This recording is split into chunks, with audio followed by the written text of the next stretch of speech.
Hello, welcome and good morning. My name is Supun. This is my sister and co-presenter today, Yashodhara.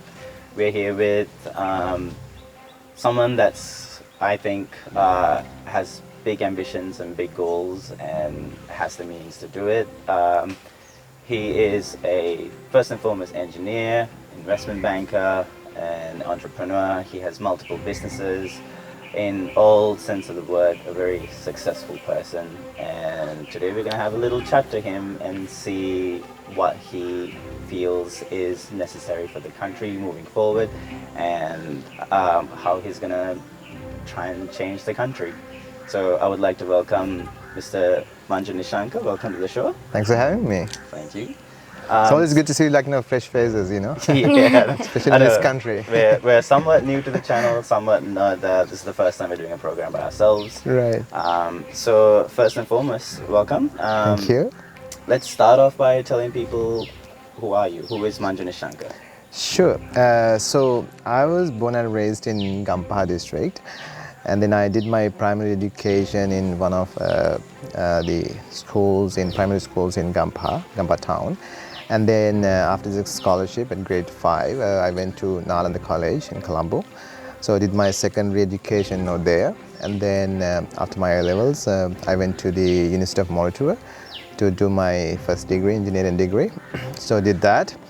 And then honestly didn't want it to be an engineer, but then obviously, as you know, right, in Sri Lanka, right, I mean, your parents, they always want you to be the doctor or engineer or a lawyer, right? We call it DLE, doctor, Right. lawyer, engineer. Right. So I was unfortunate in that sort of trend as well. But then obviously, once I graduated, I kind of knew that's not what I wanted. At the same time, back then, I mean, of course, I was in my 20s as well. I didn't know exactly what I wanted, but then I knew I wanted to do something bigger and better. At the same time, I knew if I was stuck in Sri Lanka, I wouldn't have the resources and the streams and the norms that is needed for me to achieve those goals.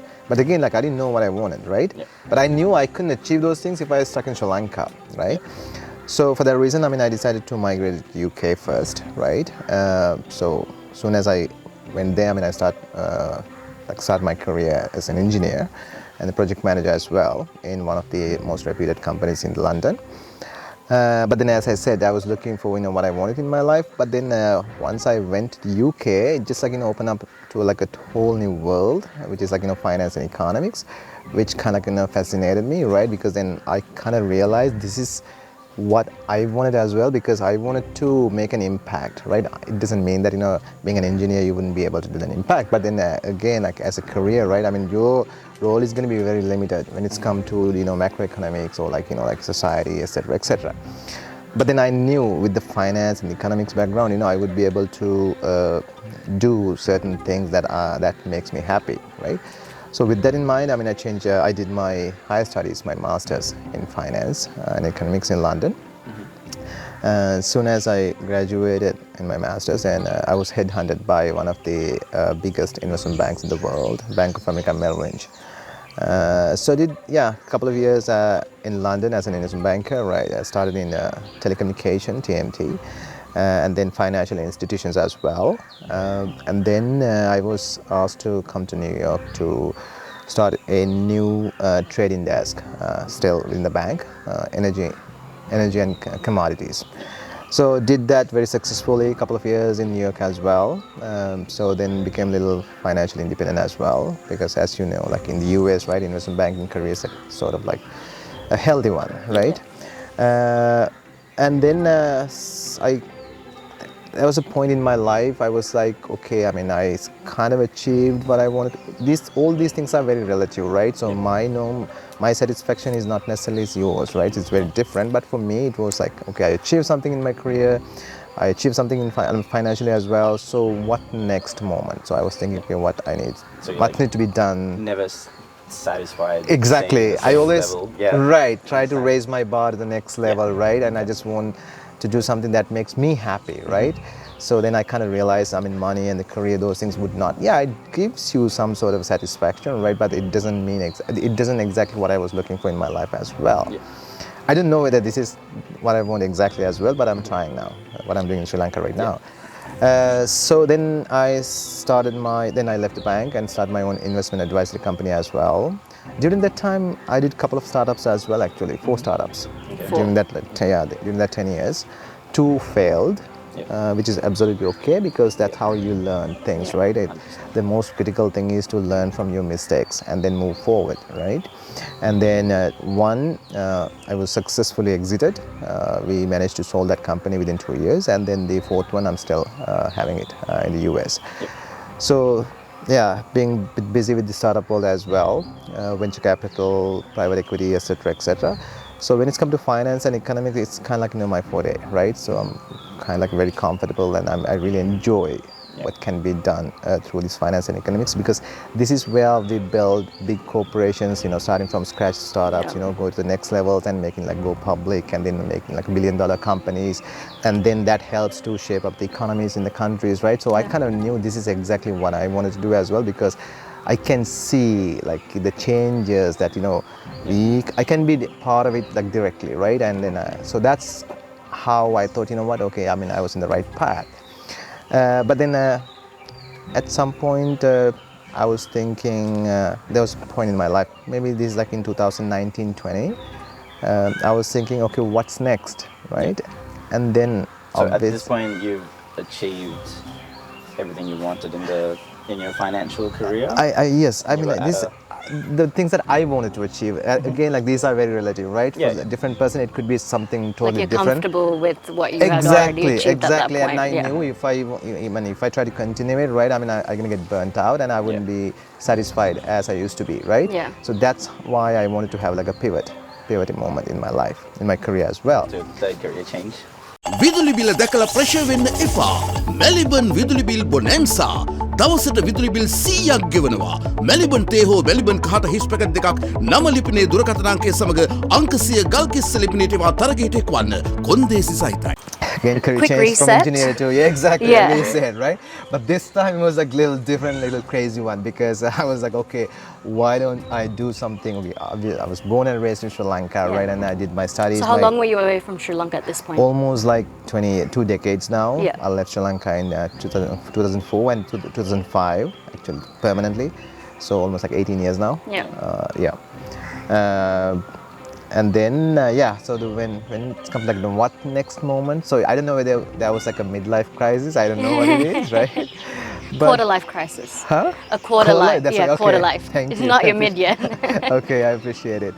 But yeah, and then I was thinking, okay, I was born and raised in Sri Lanka. I got my free education from Sri Lanka, right? My primary, secondary, and tertiary education as well. Yeah. So I was thinking, why don't I give something back to the society, right? So didn't have big plans, but at least I wanted to share my expertise and the knowledge, right, with the country, right? So then I had opened up a channel with. I was not a political guy, anyways, right? But then I was officially invited by one of the government officials back then, asking me to come and join with them for the government officially. These are not political appointments, these are professional appointments, right? Yeah. I don't know whether you guys can remember, but then when Gotabaya came to power, right, everyone thought there will be a system change, there will be technocrats, etc., blah blah blah. Even we also sort of had hopes as well. So I was yeah, absolutely. I mean, if that's the case, if that's where the country is going to head, we are more than happy to put our absolutely, part of the whole legacy, right? So with that, keep that in mind. I just came to Sri Lanka, not permanently, but just temporary basis. So first I was appointed to the Ministry of Urban Development Authority, UDA. So they appointed me as an chairman of the investment committee, because they wanted to get my knowledge when it's come to public-private partnerships, because this is something that is kind of new to Sri Lanka as well. So they wanted me to advise them how to do the road shows, how to get the investments, how to do get the FTIs, etc., and then introduce the public-private partnerships and SPVs, special purpose vehicles, things like that. And then invited me to become a advisor to the one of the economic reforms committee that they have formed in presidential secretariat as well. So that was like my changing moment, because when I went to the first meeting, that particular meeting was chaired by then secretary to the president, right, BB Jayasundar. So I did like a 20-25 minutes presentation about, I was talking about, what the things that needs to be done or things that needs to be changed, especially when it's come to national policies, right? When it's come to economy, food security, energy independence, etc., etc. So these people are like listening to my whole thing, and then after the whole presentation, they said, it's all good, but then would you be able to give something that can be materialized within next 2 years, like before the election, right? So it was kind of like a sad moment for me, because the reason we came to Sri Lanka is not to just get into that sort of like a typical narrow-minded framework, right? Because we wanted to build a better Sri Lanka, build a better nation, right? So it's all politically motivated. Exactly. It's just a temporary change. Totally opposite of what we're looking for, right? So with that, I was like, I told him as well, this is not the right platform for me, right? So I just walked out from that meeting and never went back. But then that's kind of like, resonated me. I was like, okay, we just like, keep blaming the politicians, right, of what they do. And then that never works, right? Yeah. Blaming never works, right? Obviously they don't care, right? Yeah. And then we tried being an advisors to these governments as well. Still it doesn't work, right? Because they're for two reasons. First one is they don't understand what we talk about when it comes to national policies, because we always think about the global trends, global markets, geopolitics, and etc. etc. These things are like very dynamic, very complex, right? And majority of Sri Lankan politicians are very mature, very low educated people. They wouldn't necessarily understand how these things works. And they're like quite stuck in their own ways, so they refuse to kind of change. Absolutely. So for that reason, and the second one is they don't want I would say people are like us to come into the limelight as well, because that they think they can get challenged in their political arenas, right? For those two reasons, I kind of realized it's not going to work. So, but then again, in order for us to do this change, first and foremost, we need to have national policies, as I multiple times, as I mentioned. You're saying, is there like a lack of far-sighted goals from the current political absolutely. climate? As a country, Like you have to keep the politics aside, right? You can, in order for you to do politics, you have to have a country first, right? Yeah. Because this is exactly what you've been experiencing right now in Sri Lanka, because we didn't have the national policies, we didn't have a national vision and the goals, right? And that's why the whole country is going down the drain right now, right? Yeah. Do you think that's an inherent flaw with how democracy is run in our country? Not democracy. Here's the thing. That's a very good point, because democracy is not perfect, right? But I think that's the best solution, the social political the model that we've been experiencing so far, if you look at the entire globe, right? Because if you don't practice the democracy, right, then obviously you are leaning towards sort of autocracy, right? So as you may know, 70% of the global population right now either live in autocratic countries or countries where the democracy is deteriorating. So this includes the USA and India as well, right? So this is a very unfortunate situation, because we complain about it, right? Especially when it's come to this part of the world.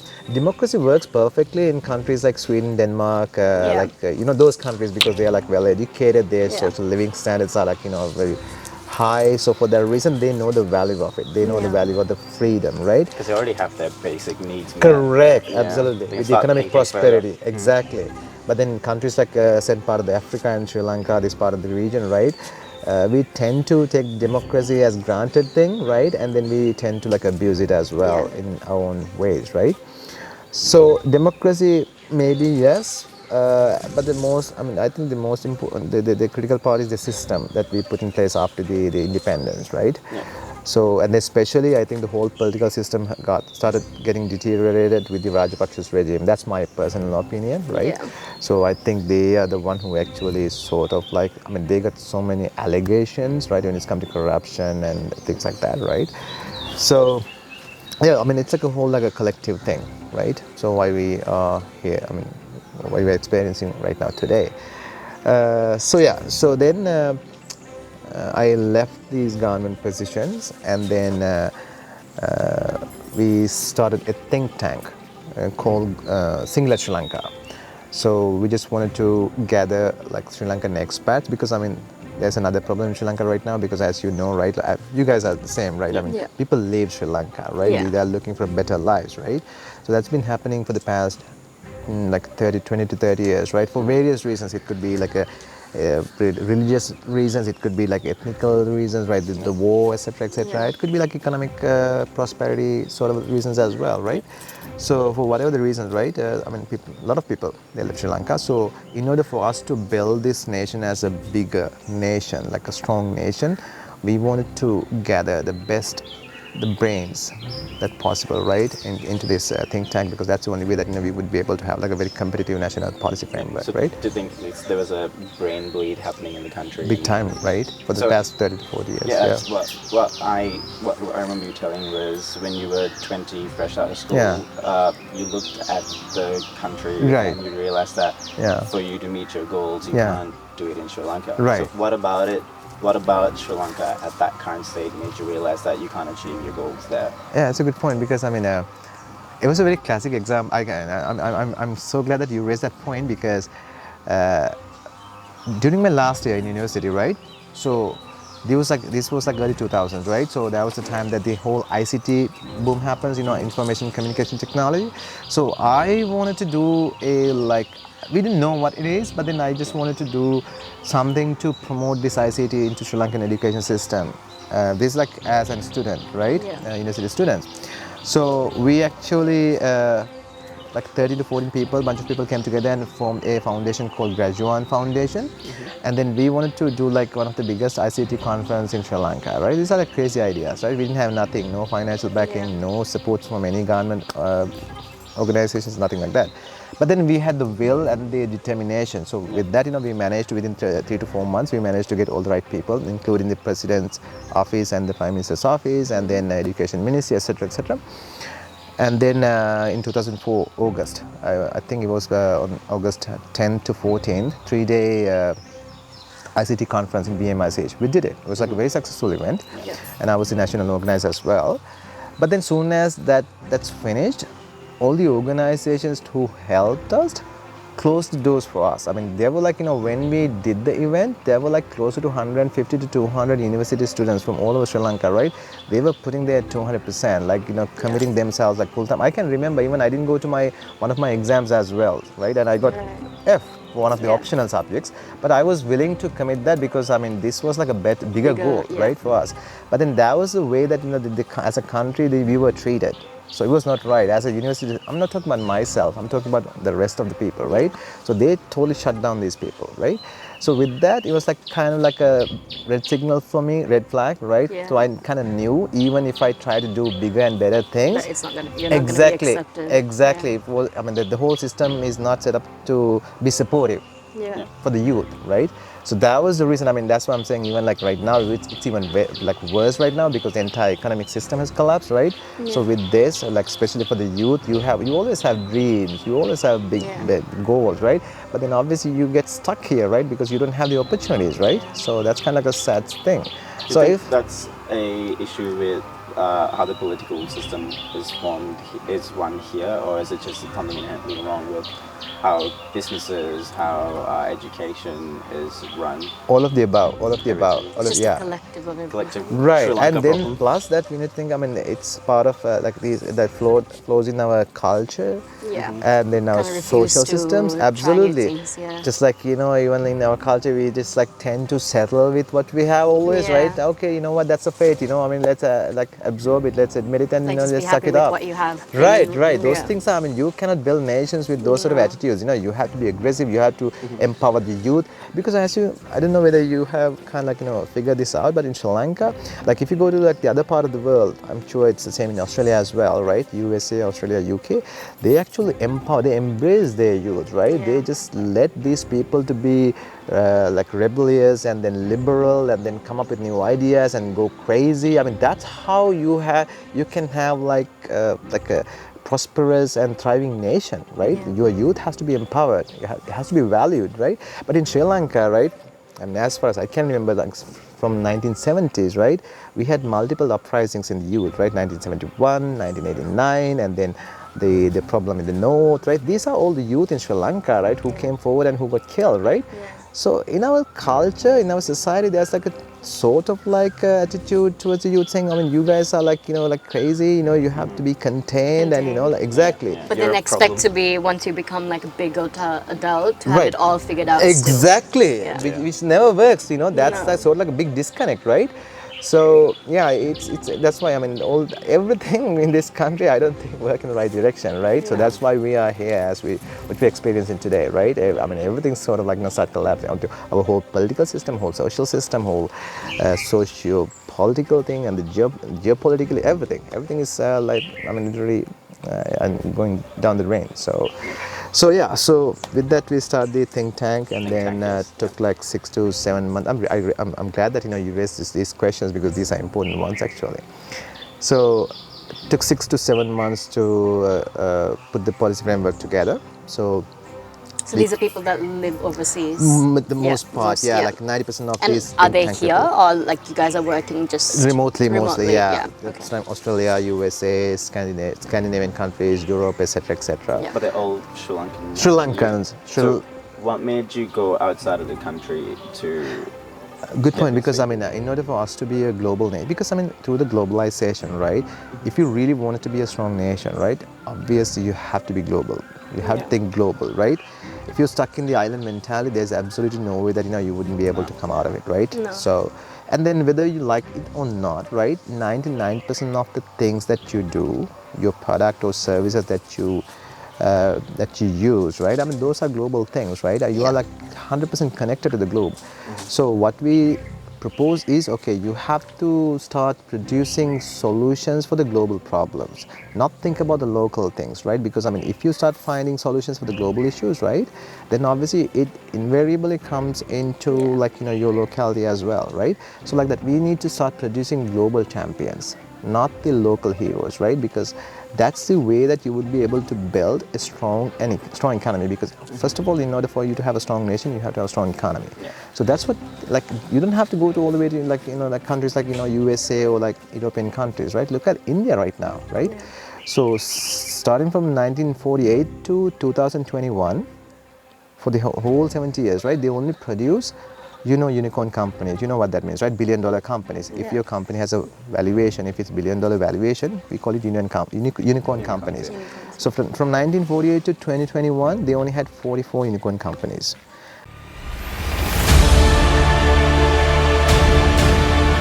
"48-hour protection. Skin-friendly formula. Feel the confidence in a bottle.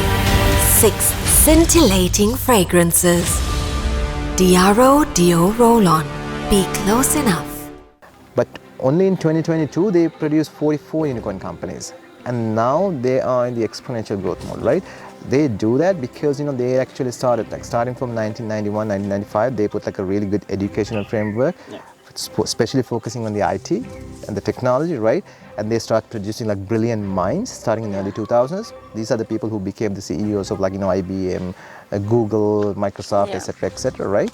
And then they managed to bring all this and knowledge and the expertise and the capital back to India, right? So now every year they produce at least 40 to 50 billion dollar companies. These companies like find solutions, global solutions for the global problems. So that's how you win the markets. You create market makers, you create global champions. By doing so, you create like a big economy, right? And by doing that, you can build a strong state. So that's our the aim and the goal, right? So that's what we did. We came up with the policy framework, mainly driven by. So we have like 20 pillars, but everything is based on 2 models. Our economic model is socially responsible capitalism, because we think economic prosperity can only be brought in through the capitalism. And then our social model is the republic democracy, because we believe in democracy, we believe in freedom, we believe in individualism, right? So those two are the key pillars, right? And then, but again, like the reality is, like, you know, like 99% of Sri Lankan politicians, they don't understand these things, right? No. They're like very narrow-minded, very short-sighted people. So with that reason, I mean, we were like, you know, enough is enough. It's time for people like us to come forward and then, you know, take the lead of this country. So that's how actually we came up with our political movement, political party, Global Sri Lankan Congress. Even in that name, you can sense, right? It's a Global Sri Lankan Congress, because what we're saying is we have to be global. That's the only way out, right? Embrace globalization. Exactly. So yeah, that's kind of like the story of, you know, what we've been experiencing. Yeah. But I think the timing is right as well, because I mean, if we try to do this one like 2 years, 3 years back, maybe, right? This wouldn't be a reality in Sri Lanka, because some people would not necessarily admit like, or accept like new political movement or political parties. But then once you hit the ground, right? I mean, now they also know, even if you go to like a very rural area, a village, and if you talk to them, they don't know what went wrong exactly, but they know something has gone wrong. Exactly. So they know they wanted to see a change as well, right? Which is good, because now when we try to put like a new political system into the society, they'll be a bit more accepting. Exactly. Of the change to come 50% thing is ready now, because the ground is ready. Yeah. So it's our responsibility now to go to the villages and go to the ground and do the grassroots level politics, and then educate them, and then tell them exactly who the politician would be. Because at the end of the day, how we see a politician is like a politician who goes to the parliament has to be a person who actually only focus on policy making and the legislative matters, not like running portfolios, right? No.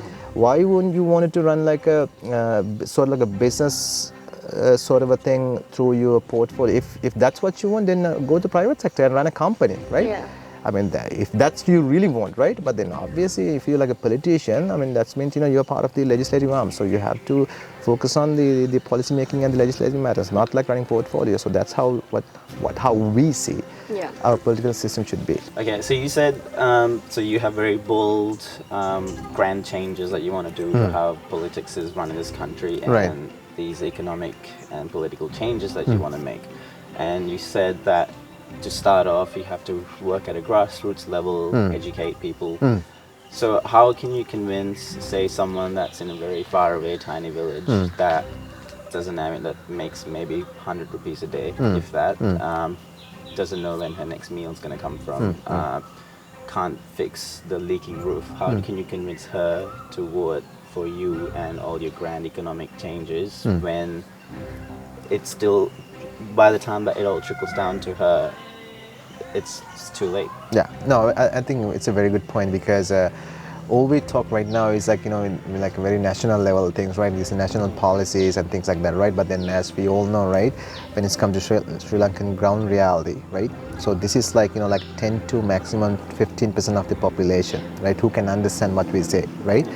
So, but then that's important too, because what we believe in is like, in order for us to have a political or system change in Sri Lanka, obviously, you know, it's like sort of like a pyramid sort of a thing, right? You have to have the blessing and the influence from the very top people as well.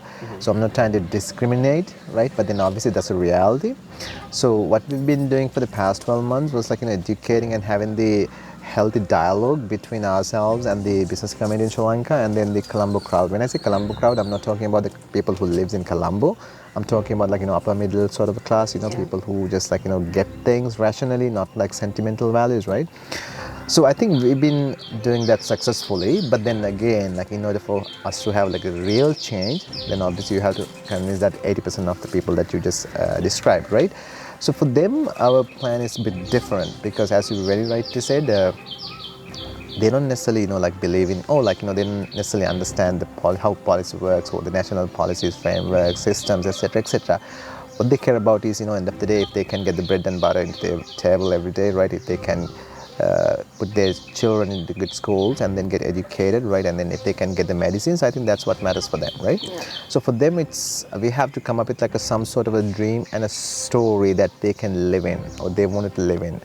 But the good news is, I mean, I know, I mean, like most people, like most of the time, we sometimes, get frustrated with people and say, we wouldn't be able to change this country, right? But then if you look back, right, I think in every right moment in our history, people took the right decision, right? Back in 2005, probably the reason they decided to bring Rajapakshas into power because we had like a civil war, right? Okay, I mean, that's a different story. I'm not in favor of wars because that's also part of our people, like Sri Lankans, like Tamils, like Muslims. I mean, I don't think at first place we didn't have that war, right? So, but then again, like, for whatever the reasons, people brought him in, Rajapaksa, right? But at the same time, when his corruptions and things got out of control, right?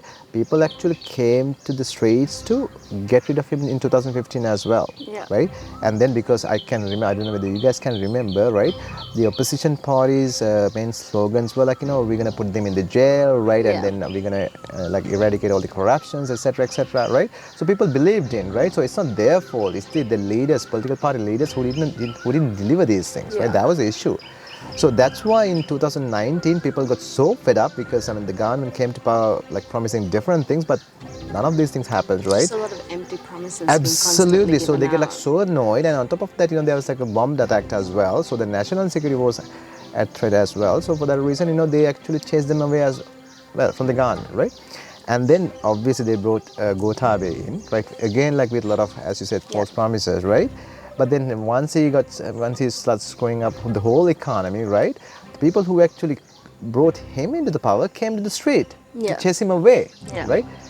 Unfortunately, we didn't have like a proper political leadership to take the control of it, once that happens. So that was like a so unfortunate reality. But my point is like, I think by and large, people did the right thing, right? It's just like, we as like people, like all people who wanted to be the leaders, we actually failed them. People, right? So with that, I think I have a hope. I think if we were heard, if we managed to deliver our message to the society for the majority, I think they would embrace it. But again, the strategy has to be different, as you very rightly said. It's not going to be like these policy frameworks or things like that. It has to be like a story and a dream that they can live in. So sort of like a very simple thing, but that can be very understandable, and that can be interpreted into our sort of like in a bigger picture as well, right? So our plan is to do that as well, starting from May. So we're gonna be like doing a lot of like grassroots level campaigns as well. So fingers crossed, we'll see. Time will tell. Yeah. There's what do you think is the main problem that is there in our political landscape, just if you had to say the main number one issue? I think no one knows exactly who a politician is, right? No one. I don't think anyone can define what the politician's role is in Sri Lanka, right? It's so absolutely. Everyone comes to the politics for the wrong reason. But the funny thing is, in Sri Lanka, if you look at all like the layers of the society, right? Everyone is doing everything else other than what they're supposed to do, right? The doctors is doing, like they are trying to come to politics. Even the Buddhist monks, the majority of them, trying to come to politics, right? Politicians, they're trying to do the businesses. The business people, they're trying to do something else. So it's just like the whole system is like so messed up, right? So I think first of all, we have to define our roles in society, right? And then like let's try to stick to it, right? Once we start doing it, probably starting with the politicians, right? And I think we would be able to put ourselves in the right path. So I would say the first thing is just to identify what your role is exactly as a politician for a country. But how can you put that into practice? It's easy to say that as a party, and this is exactly why we came to politics as well, rather than just like talking about it and then advising things. It wouldn't work, right? So we have to set things by examples, right? So that's why we started our think tank as a policy framework sort of policy making arm, and then that's why we started our political party, Global Sri Lankan Congress, because then obviously we can practice what we say, right? So I think that would be a good way of leading the society as well. So then we can show them we do. You have to walk the talk, right? So So aside from so you have a very economy centric background, but like your political talking point and what you want to achieve is in the economic side of things. What are your thoughts on how the education system currently works in Lanka. So I know a lot of people praise it because education is completely free. Yeah. But where has that free education gotten us? How do you think? Do you think there needs to be some changes made, or what do you think about this? Yeah, I think even in your statement, I mean, this is the thing. I mean, we need to fix in this country. I mean, what people need to understand is that nothing is free in this world. Right? Someone's going to pay at some point, right? Yeah. If you tell me it's a free education, if you tell me it's a free transportation, if you tell me it's a free like the healthcare, right? I mean, obviously, at some point of in our lives, maybe ourselves, or maybe our next generation, maybe our parents, someone is going to pay, right? Yeah. So even like the subsidies that you get, for the fertilizers or for even the petrol and the diesel that you get from the pumps, right? I mean, if you have like a sort of like a concession or like sort of like a discounts, someone's going to pay from the taxpayers' money. Same thing for the education and the healthcare system as well. So I think the Sri Lankan education system, the whole system has to be. I don't even believe in changes. I think it has to be like a revolution because the formal education has to be revolutionized, and then we have to promote the informal education, right? Because right now, as you can see, the entire globe or the global market behave in a very different way, right? If you look at the biggest companies in the world right now, companies like Google, Tesla, SpaceX, I mean, they start hiring people without degrees as well.